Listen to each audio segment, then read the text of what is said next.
Hello friends, welcome back to my channel. तो आज की वीडियो में हम श्रीमद् भगवद गीता का अध्याय 3 सुनेंगे। अर्जुन ने पूछा, हे जनार्दन, यदि आप बुद्धि को सकाम कर्म से श्रेष्ठ समझते हैं तो फिर आप मुझे इस घोर युद्ध में क्यों लगाना चाहते हैं। श्री भगवान ने कहा, हे अर्जुन, मैं पहले ही बता चुका हूँ कि आत्म साक्षात्कार का प्रयत्न करने वाले दो प्रकार के पुरुष होते हैं। कुछ इसे ज्ञान योग द्वारा समझने का प्रयत्न करते हैं तो कुछ भक्ति में सेवा के द्वारा। ना तो कर्म से दूर होकर कोई कर्म फल से छुटकारा पा सकता है और न केवल संन्यास से सिद्धि प्राप्त की जा सकती है। हर एक व्यक्ति को प्रकृति से अर्जित गुणों के अनुसार विवश होकर कर्म करना पड़ता है। अतः कोई भी एक पल के लिए भी बिना कर्म किए नहीं रह सकता। जो कर्मेंद्रियों को वश में करता है किंतु जिसका मन इंद्रियों विषय का चिंतन करता रहता है, वह निश्चित रूप से स्वयं को धोखा देता है और मिथ्याचारी अर्थात झूठा कहलाता है। दूसरी ओर यदि कोई निष्ठावान व्यक्ति अपने मन के द्वारा कर्मेंद्रियों को वश में करने का प्रयत्न करता है और बिना किसी आसक्ति के कर्मयोग प्रारंभ करता है तो वह अति श्रेष्ठ मनुष्य कहलाता है। अपना नियमित कर्म करो, क्योंकि कर्म के न करने की अपेक्षा कर्म करना श्रेष्ठ है। कर्म के बिना तो शरीर निर्वाह भी नहीं हो सकता है। श्री विष्णु के लिए यज्ञ रूप में कर्म करना चाहिए, अन्यथा कर्म के द्वारा इस भौतिक जगत में बंधन उत्पन्न होता है। अतः हे कुंती पुत्र, उनकी प्रसन्नता के लिए अपने नियत कर्म करो, इस तरह तुम बंधन से सदा मुक्त रहोगे। सृष्टि के प्रारंभ में समस्त प्राणियों के स्वामी विष्णु के लिए यज्ञ सहित मनुष्यों तथा देवताओं की संततियों को रचा गया और उनसे कहा गया, तुम इस यज्ञ से सुखी रहो, क्योंकि इसके करने से तुम्हें सुख पूर्वक रहने तथा मुक्ति प्राप्त करने के लिए समस्त वांछित वस्तुएं प्राप्त हो सकेंगी। यज्ञों के द्वारा प्रसन्न होकर देवता तुम्हें भी प्रसन्न करेंगे और इस तरह मनुष्य तथा देवताओं के मध्य सहयोग से सबों को संपन्नता प्राप्त होगी। जीवन की विभिन्न आवश्यकताओं की पूर्ति करने के लिए विभिन्न देवता यज्ञ संपन्न होने पर प्रसन्न होकर तुम्हारी सारी आवश्यकताओं की पूर्ति करेंगे, किंतु जो इन उपहारों को देवताओं को अर्पित किए बिना खाता है वह निश्चित रूप से चोर है। भगवान के भक्त सभी प्रकार के पापों से मुक्त हो जाते हैं, क्योंकि वे यज्ञ में अर्पित किए हुए भोजन अर्थात प्रसाद को ही खाते हैं। अन्य लोग जो अपने इंद्रिय सुख के लिए भोजन बनाते हैं वे निश्चित रूप से पाप खाते हैं। सारे लोग अन्न खाते हैं जो वर्षा से उत्पन्न होता है। वर्षा अर्थात बारिश यज्ञ से उत्पन्न होती है और यज्ञ नियत कर्मों से उत्पन्न होता है।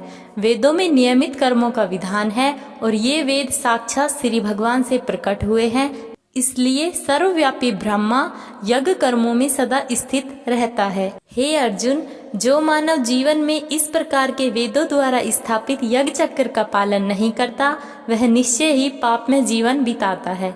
ऐसा व्यक्ति केवल इंद्रियों की तुष्टि के लिए व्यर्थ ही जीवित रहता है, किंतु जो व्यक्ति आत्मा में ही आनंद लेता है तथा जिसका जीवन आत्म साक्षात्कार युक्त है और अपने में ही पूर्णतः संतुष्ट रहता है, उसके लिए कुछ कर्तव्य नहीं होता। अतः कर्मफल में आसक्त हुए बिना मनुष्य को अपना कर्तव्य समझकर हमेशा कर्म करते रहना चाहिए, क्योंकि अनासक्त होकर कर्म करने से उसे पर ब्रह्मा की प्राप्ति होती है।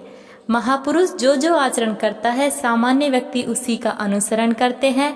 वह अपने अनुसरणीय कार्यों से जो आदर्श प्रस्तुत करता है संपूर्ण विश्व उसका अनुसरण करता है। हे प्रथापुत्र, तीनों लोकों में मेरे लिए कोई भी कर्म निश्चित नहीं है। न मुझे किसी वस्तु का अभाव है और न आवश्यकता है, तो भी मैं नियत कर्म करने में तत्पर रहता हूँ, क्योंकि यदि मैं नियत कर्मों को सावधानी पूर्वक न करूँ तो हे पार्थ, यह निश्चित है कि सारे मनुष्य भी मेरे पथ का अनुगमन करेंगे। यदि मैं नियत कर्म न करूँ तो ये सारे लोग नष्ट हो जाएंगे, तब मैं अवांछित जन समुदाय को उत्पन्न करने का कारण बन जाऊंगा और इस तरह संपूर्ण प्राणियों की शांति का विनाशक बनूंगा। जिस तरह अज्ञानी लोग फल की आसक्ति से कार्य करते हैं, उसी तरह विद्वान लोगों को चाहिए कि वे लोगों को उचित रास्ते पर ले जाने के लिए अनासक्त रहकर कार्य करें। जीवात्मा अहंकार के प्रभाव से मोहग्रस्त होकर अपने आप को समस्त कार्यों का कर्ता मान बैठता है, जबकि वास्तव में वे प्रकृति के तीनों गुणों द्वारा संपन्न किए जाते हैं। हे महाभाव, भक्ति भाव में कर्म तथा सकाम कर्म के भेद को भली भांति जानते हुए जो परम सत्य को जानने वाला है वह कभी भी अपने आप को इंद्रियों से तथा इंद्रिय तृप्ति में नहीं लगाता। माया के गुणों से मोहग्रस्त होने पर अज्ञानी पुरुष पूर्णतः भौतिक कार्यों में संलग्न रहकर उनमें आसक्त हो जाते हैं। यद्यपि उनके ये कार्य उनमें ज्ञानाभाव के कारण अधम होते हैं, किंतु ज्ञानी को चाहिए कि वे उन्हें विचलित ना करे। अतः हे अर्जुन, अपने सारे कार्यों को मुझ में समर्पित करके मेरे पूर्ण ज्ञान से युक्त होकर लाभ की आकांक्षा से रहित, स्वामित्व के लिए दावे के बिना तथा आलस्य से रहित होकर युद्ध करो। जो व्यक्ति मेरे आदेशों के अनुसार अपना कर्तव्य करते हैं और ईर्ष्या रहित होकर इस उपदेश का श्रद्धा पूर्वक पालन करते हैं, वे सकाम कार्यों के बंधन से मुक्त हो जाते हैं। किंतु जो ईर्ष्यावश इन उपदेशों की उपेक्षा करते हैं और इनका पालन नहीं करते हैं, उन्हें समस्त ज्ञान से रहित, दिग्भ्रमित तथा सिद्धि के प्रयासों से नष्ट भ्रष्ट समझना चाहिए। ज्ञानी पुरुष भी अपनी प्रकृति के अनुसार कार्य करता है, क्योंकि सभी प्राणी तीनों गुणों से प्राप्त अपनी प्रकृति का ही अनुसरण करते हैं। भला दमन से क्या हो सकता है? प्रत्येक इंद्रिय तथा उसके विषय से संबंधित राग द्वेष को व्यवस्थित करने के नियम होते हैं।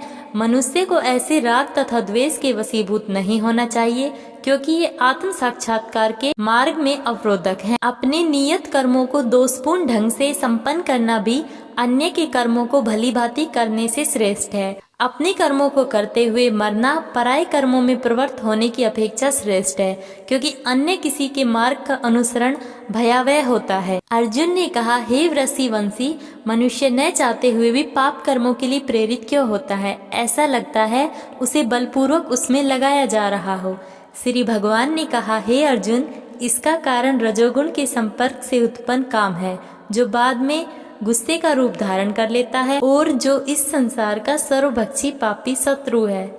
जिस प्रकार अग्नि धुएं से, दर्पण धूल से तथा भूण गर्भाशय से आवृत रहता है, उसी प्रकार जीवात्मा इस काम की विभिन्न मात्राओं से आवृत रहता है। इस प्रकार ज्ञान में जीवात्मा की शुद्ध चेतना उसके काम रूपी नित्य शत्रु से ढकी रहती है, जो कभी भी तुष्ट नहीं होता, आग के समान जलता रहता है। इंद्रिया, मन तथा बुद्धि इस काम के निवास स्थान है। इनके द्वारा यह काम जीवात्मा के वास्तविक ज्ञान को ढककर उसे मोहित कर लेता है। इसलिए हे भरतवंशियों में श्रेष्ठ अर्जुन, प्रारंभ में ही इंद्रियों को वश में करके इस पाप के महान काम का दमन करो और ज्ञान तथा आत्म साक्षात्कार के इस विनाश कर्ता का वध करो। कर्मेंद्रिय जड़ पदार्थ की अपेक्षा श्रेष्ठ है, मन इंद्रियों से बढ़कर है, बुद्धि मन से भी उच्च है और वह बुद्धि से भी बढ़कर है। इस प्रकार हे महाभाव अर्जुन, अपने आप को भौतिक इंद्रियों, मन तथा बुद्धि से परे जानकर और मन को सावधान आध्यात्मिक बुद्धि में स्थिर करके आध्यात्मिक शक्ति द्वारा